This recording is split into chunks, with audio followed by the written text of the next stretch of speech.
Здравейте отново! Днес ще ви разкажа как интериорният дизайн е свързан с нашата работа и продуктивност на работното място.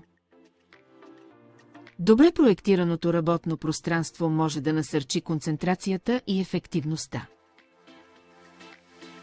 Ергономичните мебели и добре планираното разпределение на пространството могат да помогнат за създаването на комфортни условия за работа. Интериорният дизайн не само придава естетика на пространството, но и го прави функционално.